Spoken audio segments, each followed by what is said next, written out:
Welcome back adventurers to another Gloomhaven video. I am the Gloom Gamer and today we're going to be talking about the Cragheart. For those new to the channel, don't forget to subscribe and leave a like if you enjoyed the video, as I'm going to continue uploading more Gloomhaven videos soon. First, we're going to do a small class overview for a better understanding of the character and how to play with it, followed by which ones are in my opinion the cards that you should pick when leveling up, and at the end I am going to show you how to put together those cards to make the most practical builds that you can play with this class, and as always the recommended items that you should equip while playing the Cragheart. The Cragheart can be considered a jack of all trades. It is a tanky character mainly due to its health pool, which is almost the same as the Brute. Has a really large hand size with 11 cards, allowing you to play early powerful losses like backup ammunition at the beginning of the scenario. Besides these tanky characteristics, the Cragheart can also be played as a low tier secondary support with the heal abilities that it has from level 1. But without a doubt, one of my favorite ways to play this rocky character are the obstacles build and the ranged DPS build. Unfortunately, a couple of key abilities for the obstacle build are not implemented in game yet. Therefore, I have been playing the Cragheart as a ranged DPS most of the time, with a little bit of heals to support the rest of the team. This build is intended for 4 characters, but it is also a very playable build in 2 character compositions with the Brute or the Spell Weaver. I do not recommend to play this character in a 2-player composition with the Scoundrel at all, because most of the time you will be out of range and unable to trigger the Scoundrel conditionals, and when you are up close, your Scoundrel might suffer deep friendly fire from your abilities. With this build, you will be playing as a ranged damage dealer most of your time, making use of your heals to support your allies whenever is needed, and getting into melee only when you really have to. Each turn you will be playing around the earth element. In one turn you're going to create it, and in the next one you're going to consume it for extra powerful effects. As you should see on the screen right now, this is the hand that we're gonna start the game at level 1. Making the core card for this build, Backup Ammunition. The top action of Backup Ammunition will make your next 4 range attack hit an additional target and will give you 1 experience point every time that you do it. Can be combined with cards like Massive Boulder, where you can splash damage multiple target on the same turn, or Crater for the average multi-target damage, plus the push into a trap whenever is possible. You can play it at the beginning of the scenario or save it for later on longer runs, but be mindful that you only get 4 procs of this ability, and after that it is completely lost. Initiative is quite slow, coming up at 77, but since this is mostly a setup card, it doesn't matter that much. And the bottom actions provides you with a move 3.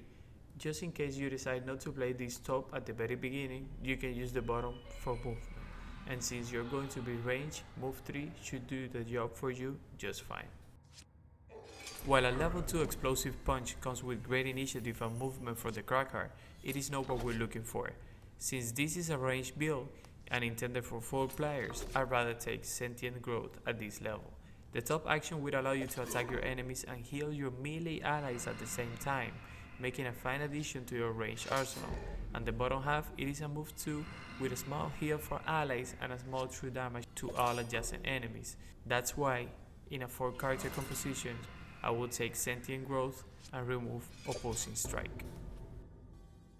For a lack of a better card at level 3, we take Blunt Force. The top half of this card is a powerful loss that you'll be happy to use in your last room to take out a weak enemy in 1 hit.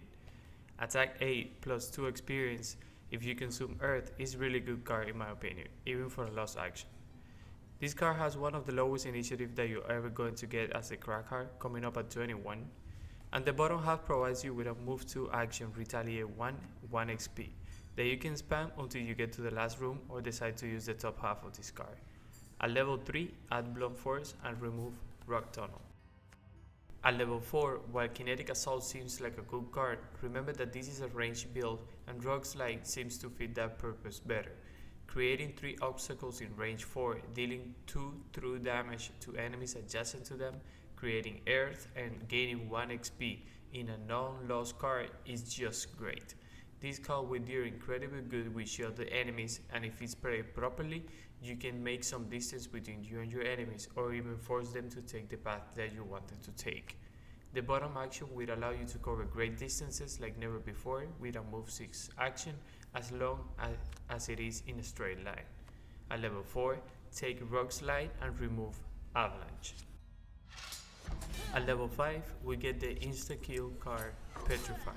This card will allow you to kill one normal enemy right away within range 4, also forming an obstacle where the enemy died, generating earth and awarding you with 2 XP. The bottom part is a move 3 plus immobilize all adjacent enemies, which in my opinion is not really that necessary. Since you're playing a ranged build, there's absolutely no need to just walk into immobilize someone and then stand next to them and get hit without a reason. Just use this bottom action to move around until you decide to use Petrify on someone and lose the card. At level 5, add Petrify and remove Crushing Grasp. When you get to level 6, get Cataclysm.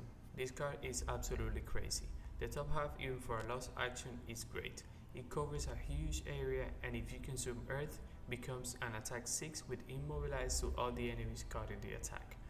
Additionally, pair this top action with the Warhammer that the Cragheart comes with, and you will be stunning a great deal of enemies with a single attack.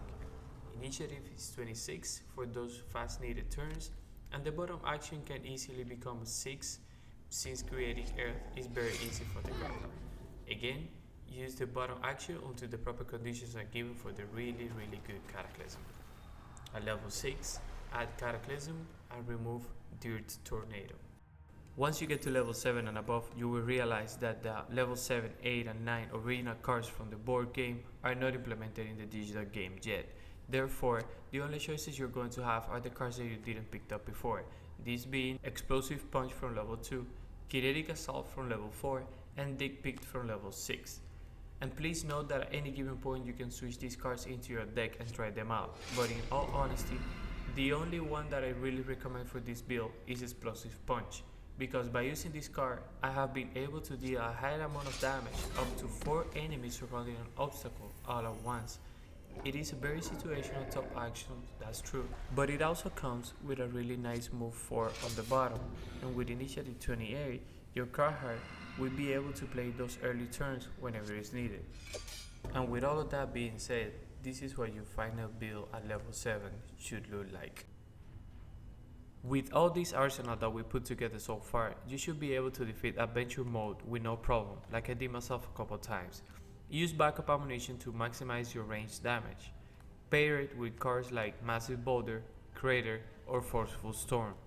Make use of Rock Slide to deal true damage to shield the enemies. Use Petrify to take out a normal enemy from a distance in one blow. Use Blunt Force and Cataclysm as your melee attacks, and make sure to pair Cataclysm with a Warhammer for even greater value. And finally, use Roppling Advance and Earthenclad as your actions to support your team. And if you feel like playing any other card for some reason, like Explosive Punch for example, do it by replacing Earthenclad. You will lose healing options, but you will gain a boost in damage overall. When it comes to the items, here I compiled the items that in my opinion you should equip while playing as a Cragheart. The only item that for me is totally a must is the one that comes with the class, the Warhammer, just for the incredible value that it offers when it's played with Cataclysm or even with Avalanche in the early levels of the game. For the head, goggles are your best option, but if you haven't been able to get one, the second and third options will help you a little bit, providing you some extra range to use your abilities. For the chest, there's no many options at the moment, and both the invisibility cloak and the blinking cape are pretty good for very different reasons. Either of them would do good for the Cragheart, so just go for one of them. As a weapon, if you feel the need to replace the Warhammer or give it to another character, weighted net is your second best option. And for the boots, any of them will work for you, but always keep in mind the more movement they provide, the better. Consumables are still pretty standard. Both potions are useful for you. Also, depending on your playstyle, if you want to reinforce your support skills, get the Scroll of Healing, or if you want to get more control, go for the Stone Powder. At level 9, being able to have 5 consumables, I like to have one of each potion plus the Stone Powder equipped. Alright guys, that's going to be all for this video. If you enjoyed it, don't forget to leave a like and subscribe to the channel, as I'm going to keep uploading more Gloomhaven videos soon. My current milestone is to get 50 subscribers to the channel and 30 likes for these videos. If you guys could help me reach this milestone, it would mean a great deal to me. And as always, let me know in the comments what you think about this build. Thank you one more time, I am the Gloom Gamer, and I'll see you in the dungeons.